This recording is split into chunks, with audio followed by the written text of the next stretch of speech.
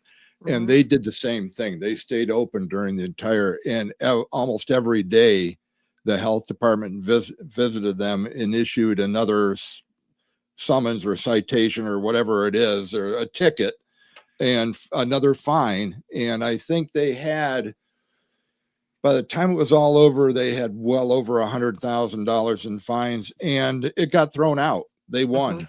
I mean, they had a very good lawyer, but they won. So it just goes to show you that we do have the ability to fight back against tyrannical government, tyrannical governments. And quite frankly, New York State and Pennsylvania are not that dissimilar when it comes to our democratic led government. I mean, we have a couple of Republicans. We have a Republican state treasurer that is running for governor, but Josh Shapiro, who is our current governor, was the attorney general when they stole the 2020 election out of the Pennsylvania voters. Yes, they did. Josh Shapiro, our current governor, upheld every unconstitutional act that Tom Wolf's government did in 2020. And now he's our governor. So we're neighbors. And I'll tell you what, the Pennsylvania and New York State seem to have the same kind of problems. In New York State, I mean, you got Hochul still in as governor. I mean, she's, I don't know. You could probably find better adjectives for me than I could. But she is as socialist or tyrannical as any governor you've ever had. When you got rid of Cuomo, she filled his shoes, without missing a beat. We knew she was going to. Everybody was so excited about getting rid of Cuomo. And I remember clearly on my radio show, we were like, don't get too excited. Sometimes the replacement isn't much better. And the crazy thing about Kathy Hochul is she's from Western New York. She's from the town of Hamburg, which is like 10 minutes away. She was conservative, and she received an A rating from the NRA. She was, the conservatives endorsed her, I believe maybe once. And she's just done, she is such a weak-spined, fickle individual, no backbone, that she just twists and turns whichever way the wind blows. And she's catering to the socialists now, to Mamdani. And it's actually embarrassing to watch, because I don't know how anyone can follow somebody so weak-minded. Yeah, it's crazy. Matter of fact, I'll even go on record as saying, I watched that last gubernatorial election closely between Hochul and Lee Zeldin. And quite frankly, especially after I see all the stuff that Randy Barber and his groups have uncovered on the election fraud, especially in New York State, there is no question in my mind that Lee Zeldin actually won that election. It's difficult because, we all know the truth, like you said, because of the work that Randy and Project Civica, New York Citizens Audit have done, which, my gosh, they are rock stars and way above my pay grade, but I trust them. And Lee did the right thing. Nobody knew who Lee Zeldin was when he started. And in January, just before he kicked off his campaign, he actually came here and he spoke at one of our coalition meetings, and he just was getting started. And I truly believe that that's what got him so close. The fact that he did not just do the typical political thing where a candidate goes to all these huge fundraisers and leaves out us. Right. He went to all these he was on a bus, and he took a great team with him, Joe Pinion and Michael Henry, and went to all the grassroots meetings around the state, but also doing the stuff that typical politicians do. And it was back-breaking, mind-numbing work that I mean, they didn't take a break, but he did it. And to Bruce Blakeman now, who is running, I hope he does the same thing, because you can't do it in New York without grassroots and establishment together. We're far outnumbered. Well, let me ask you this: if you took and I'm not real up on New York State demographics, but I do know, as Fred said earlier, Western New York, upstate New York has a tendency to be a little bit more conservative than, your New York City and your southeast part of the state and Albany over there. But for example, in Pennsylvania, Democrats still hold about 100,000 vote majority of registered voters. So we have to, if we want, we have to go after the independent votes and so on and so forth to get a person elected, and even some, soft Democrats in there. What does it look like in New York State, the makeup of the electorate? It's worse than than Pennsylvania, and we're outnumbered 5-1. And wow, holy yeah, but the issue is one of the big things in New York State is gun owners. And there's a lot of gun owners who are not just Republican, conservatives, independents. There are some Democrat gun owners. And if we could get the gun owners out to vote, we'd win every election every single time, but they won't. I go to 2 very large gun shows every year and work a table there for my boss, New York State Assemblyman David DiPietro. And I cannot tell you, and he has had Randy Barber's group there at the table with him to do voter registration. The amount, the apathy among the gun owners, it's not worth it. It's not worth it. It's all rigged. It's all rigged, which is true. Yeah. However, I think we should take a page from the playbook of Donald Trump's campaign, too big to rig. If you drop out, it's easy for them to commit fraud. But if we flood the polls with votes, it'll be too big to rig. And that's, we got to do something to urge these gun owners. But yeah, we are way outnumbered in New York State. It's almost sad, but you're right. The rural areas, upstate, central New York, we're mostly red, but it's the cities that do us in because of how many people are in the cities and the way that the lines are drawn for districting. Yeah. I'm gonna show something that Tom said here, because he's got a point here. Maybe we're not outnumbered.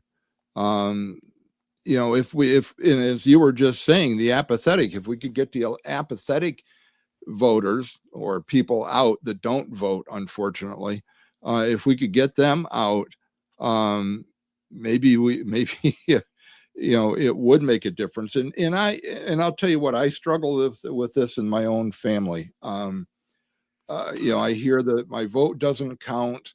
I don't want to get out there, why go through the exercise when it's just, and you got to, somehow we've got to break that mindset. And maybe it's education. Well, I was going to ask you on the gun owner thing anyway. You were saying, there's a lot of, in the same way in Pennsylvania, there's a lot of gun owners that are Democrats, they're hunters. And is it, you were mentioning earlier, you can't be a one issue coalition or a one issue campaign, but how do you get the gun owners out when there's not a gun issue on the ballot per se? Or, in other words, you got to have something to motivate them if their right to carry is not being outwardly challenged. In New York State, there's always a gun issue on the ballot. There's, first of all, there's New York, there's the SAFE Act that has not gone away. That was codified in our Constitution. So what it will take to repeal that is it has to go through 2 sessions, 2 years, where the House and the Senate vote, and then the 3rd year it goes on the back of the ballot. And so that's why we need to get out of the supermajority of Democrats in New York State. Year and a half, 2 years ago, there was a gun law that was put on on the ballot, and it was to background checks to buy ammunition, Right. which is why we all go to Pennsylvania now to buy our ammunition. Yeah.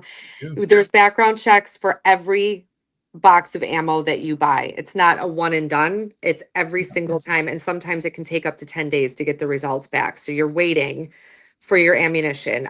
Just this year now on the ballot is a bill that's coming forward is waiting period to buy any firearm, whether it's a rifle, shotgun, pistol, because you didn't a waiting period once you can't just go into a store now or a gun show, buy a gun and go home. There's going to be a waiting period. There's always gun laws in New York State. There's too many to count.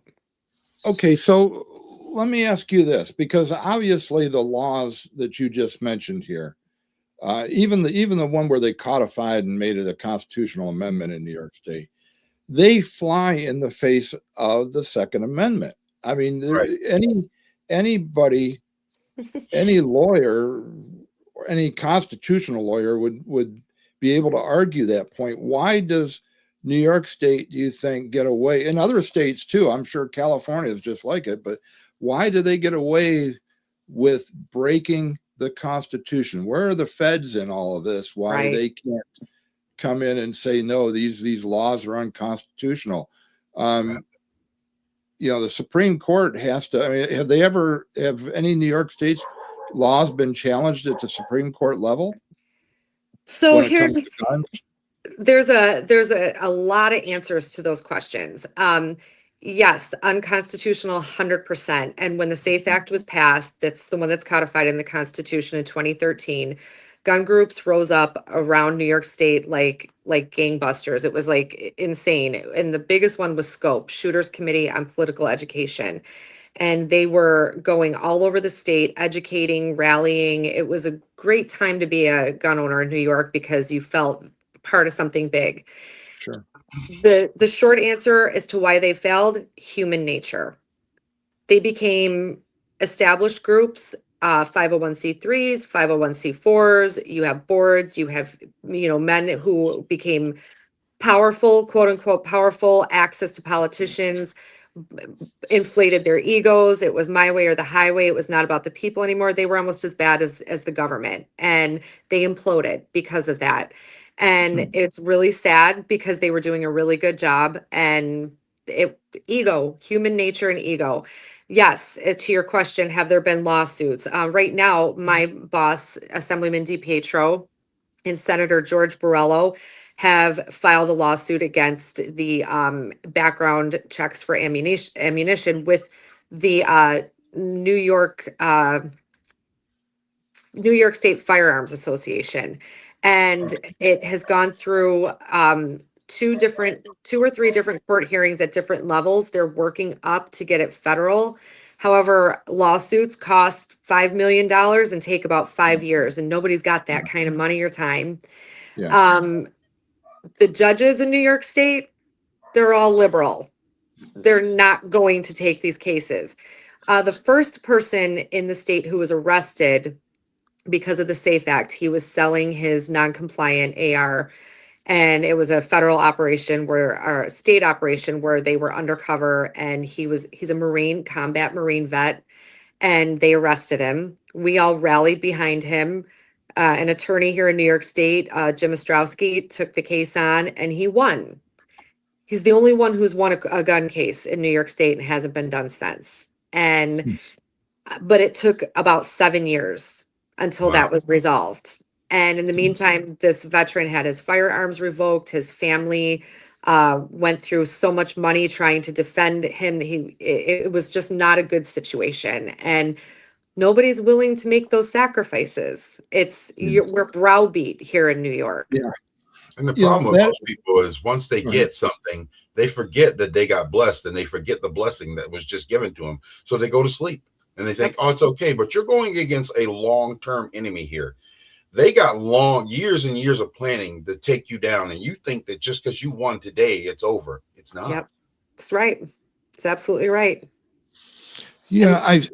Go ahead. Go ahead. Well, like I said, human nature, which is why our group, the Constitutional Coalition, we are not registered as anything. We don't want any government involvement. So we are an unincorporated association is what we Mhm. are, where we can't raise more than $5,000 a year. If we do, we do have to report it to the IRS, but we don't do it. We don't raise more than 5,000. We're not interested in people just seeking us out for money.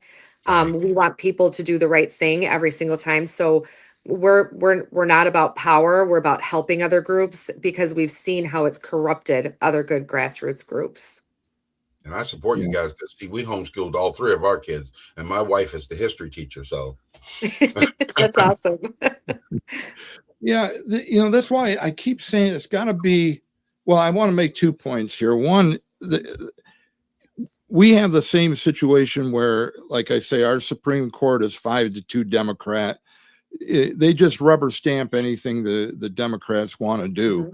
But that's why, especially when it comes down to a constitutional issue, it has to be done at the federal level because it is a they are breaking a law of the land. The Constitution is the law of the land, and the things that they're doing in New York State that are unconstitutional, and every state that are unconstitutional, has to be fought at the federal level because that's the law that's being broken. If it's fought at the federal level, that would be amazing. I'm not counting on it. My big issue with gun groups and Second Amendment groups in New York is the teaching of compliance. Oh, you have to register and do this. We're going to help you fill that paperwork out. If I ran a gun group, I would teach mass noncompliance. People have asked me if I have a pistol permit, or they've said, go get your pistol permit. I will not do it. I will not feed into that system. I won't be tracked. And they say, well, do you have a pistol? And I always say, that's for me to know and you to hopefully never find out. So you never know. And so if the federal government's not going to come for us and help us, if nobody's going to do it, just stop complying. Stop complying. Don't just do, you know what I mean? But people are scared, and I understand that. Just like I understand during lockdown when, bars didn't want to close because they'd lose their liquor license. I get the ramifications. I get that it's scary, but my hope is and goal is to encourage 1, 2, 3 people, and hopefully other people see that and it catches on eventually. And we just say, enough, we're not complying with this. It's unconstitutional. Yeah. The whole shutdown was kind of stupid because the powerhouse businesses they didn't touch. They only touched the mom and pops.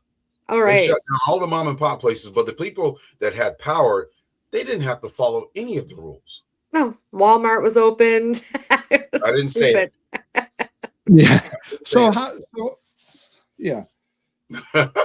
So it does come down, and the one point I was going to make, and one of the reasons why it is so difficult to get people to stand up is what you were saying. I mean, you're fighting. If you decide to stand up and fight, you're going to have legal battles. Look at General Flynn. What they did with him, they bankrupted him. In other words, the governments have unlimited funds to prosecute citizens, yet we as citizens have to have our own money for our defense. There is something so inherently wrong with that, because in essence, your taxpayer or your tax money is paying to prosecute you. Yeah. So, you know what? Talking about this stuff, it's kind of like the Bible study I do in the morning. Talking about it really makes you think about it. And talking about this with you, the hopelessness of the situation that we're in this country, and especially in the states that we live in, can be very, very discouraging. And what's our recourse? I don't have money to defend myself. We had a conservative talk show host here sue my husband during lockdown because of things. We've been sued plenty of times. We don't comply with any of that. Had the FBI come to my house twice, saying that we were in DC on the 6th when we weren't. They came to my house and we kicked him off our property. Get out, don't come back. unless you have a warrant. We have it on video. We didn't talk to him. It's scary, and it is scary. And maybe someday, who knows, maybe I will be bankrupt or go to jail for my beliefs. But you know what? And if I'm not able to affect change at all in my town, in my state, in my country, I don't care, because I did what was right, and Right. I can sleep at night, and I can face my God and my children and grandchildren with a clear conscience. I don't care. I did what was right, and that I'm okay with that. Yeah. And another thing about it is there's an organization out there called Homeschool Legal Defense. Yes. They'll even tell you not to even let the government get involved with your homeschooling, because they always want something in return. There's never such a good thing as you can do it. No, there's going to be something on the hook that they're going to hold against you. So it's better off to keep them completely out of your homeschooling. Yep. Yeah. We don't we don't have them involved. Exactly. Your video reminded me, we had a guest on our podcast a year or two ago, Artur Pawlowski. I don't know if you're familiar with the name. Okay. Yes, he was up, we rallied with him at the border and during lockdown at the Peace Bridge and the Rainbow Bridge. We worked with his groups a lot. Yeah. And he is a shining example of what you're talking about. I mean, this absolutely he's a pastor in Alberta, Canada, but he stood up against the government, and he went to jail for it. You know, he actually, after got out of jail, he traveled to the United States, and he had a hard time getting back into Canada, go home. I mean, this guy has been persecuted, but yet his convictions have kept him, kept him going. And I guess that's what you were saying there, is that you have to have convictions that say, sooner, if we don't stand up now, we're not going to be able to stand up later. Right. Right now we still have the ability, if we go full communism, it's over. You're not going to be able to, you're just not. So I mean, Tom, go ahead. Go ahead, Brad. I mean, Tom says it clear. I agree with Tom. You gotta shout out, stand up, and be counted. The bottom line is, if you sit back and let them control everything, it's just like I hear people all the time. They say, "Well, I don't vote because my vote don't count." Well, they've already won because you gave up. I mean, I had a pastor that used to say, if you tried something 100 times and you failed, then I'll give you an excuse that you tried. But this did not vote at all. You didn't even put any effort into it. They won. They beat you down. Yep. Yeah, we can't be beat down. Well, I'll tell you what we do, and I think I mentioned this to you in the show prep. We do have a hard break at 10 because two of our platforms, X and Bradford TV, we have a 1 hour, actually closes at 1 hour, shuts the window down. So I want to give you a chance to wrap up any thoughts that we might not have covered in this conversation. Whatever you want to say, this is your time to bring it out and tell us what you're thinking that we might not have covered. We covered a lot. There's so much we could talk about. We could probably talk for hours and hours. But I just want to encourage people, when things are dark, God is at work. And if you're a believer, you understand that one day this is all going to end and that the Lord is going to return. And in his word, it says it's going to get worse before he returns. So we can be encouraged knowing that, hey, this might be part of God's plan, but I'm the one standing for truth, and I'm okay. I'm okay with that. I'm okay if I don't get credit. I'm okay if, I'm thrown in jail or whatever, because I know that at the end, my Redeemer lives, and I'm going to live with him in eternity. And I know I did the right thing. The one thing that maybe we didn't cover politically is committees. And I'm just real quick, 30 seconds. Get involved in your local committees, whether it's a conservative committee. You don't have a conservative party in Pennsylvania, correct? We have that here. That's a third party. Conservative committees, Republican committees. Don't go in and think that you're going to change everything the first day that you're there. Go in and learn, listen, become credible, become reliable, work, and then you can start to affect change from the inside. We do a committee training 101. I do it with a woman named Aisha Kreutz, who started the Frederick Douglass Foundation in Rochester.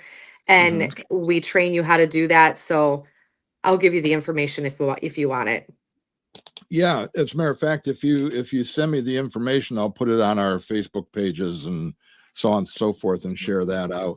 Let me ask you, you mentioned a lot of groups that you're involved with and so on and so forth, and you're on a radio show. I tried to find that, and I did look on that Conservative Coalition website. How do people find you? I know you're on Facebook. You can see your morning Bible devotionals. I watch those quite often, and so just tell people how they can find you and get more information. And for our listeners in New York State, even more important to find you and become involved. So our email is ccnys@usa.com.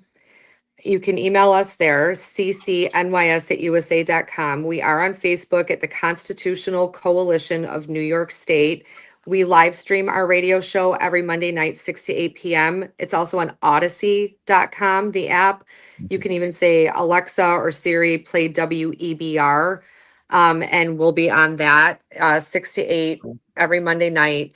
And we don't have a website. We just Facebook and email, and you can reach out to us in those places, and you can friend me on Facebook. I'm public. I accept every friend request. I have nothing to hide. So, and I don't censor or block anyone. I believe in the First Amendment. Yeah, don't we all? Yeah, absolutely. Fred, any last closing comments here before 10 o'clock? I think, Tom said this, I think, a few times on the podcast, you get the most flack when you're about to hit the target, when you're over the target. And look at what's going on in the media, and look what's going on TV right now. They're just throwing out any story, everything. And most of your politicians are saying, go out, hurt people, go out and shoot people, go out and kill people. You even had some of them literally threaten people on the conservative side. They know they're in trouble. So that's why they're getting crazy. Double down. Yeah. And I'll tell you, I mean, you want to look at it from a spiritual battle. If we are indeed in the end times, which a lot of people think we are, Satan knows his time is limited. He's going to pull out all the stops and try to create as much turmoil and draw people away from God that he can. And we got to stand up spiritually to it. We got to stand up politically. One of the things that annoys me, and I'll just wrap this up too, is that people can find all kinds of excuses for not getting involved, and one of the ones that irritates me the most, because I am a Christian and I believe, and I'm with other people that are in the same situation, but the ones that will say, God's got it all under control. We'll just let God do his thing and it'll all work out in the end.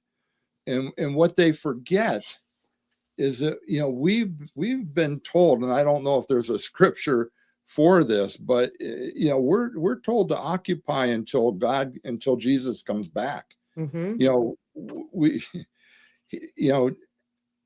Jesus was not, when he was on this earth, walking this earth, he wasn't always that peaceful guy. I still, if I'd have been there, I'd have cheered when he overturned the tables in the temple. He had a side that said, right is right, wrong is wrong, and we're going to point it out. And we as Christians, I think we get, I don't know whether it's scared to do it or we get the wrong idea that we're supposed to be pacifists, and not do anything or leave it all up to God. I don't know. Fred, I know you're. No, he used Esther. She Esther was a young Jewish woman, and he used her against the king of, and the scheme to kill the Jews. She was involved in politics. You got Moses confronting Pharaoh, the ruler of Egypt, saying, "Let my people go," and not complying. There are so many examples in the Bible of biblical characters who stood up to the government. Yep. And we got a recent one. His name is Charlie Kirk. That's right. That's right. So we all have a role to play. I think the question is, are we going to step up and play that role? Are we going to be are we going to be active? Are we going to stand up for our rights? For the, you said early on, this country was founded on I think it was Fred, or I can't remember who said it, but it's a Judeo-Christian. We were founded on biblical values.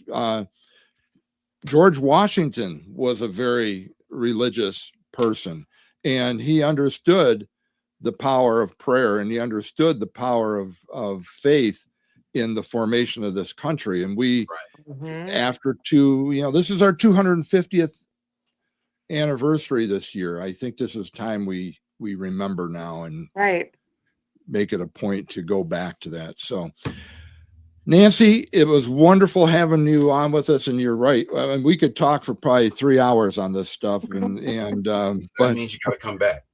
Yeah, we will have you back on for sure, and we'll stay in touch. We're so close in proximity here. I'm up in the Buffalo area quite often, so we'll have to get together up there. But one thing we always do, Nancy, is we always end our podcast with a prayer.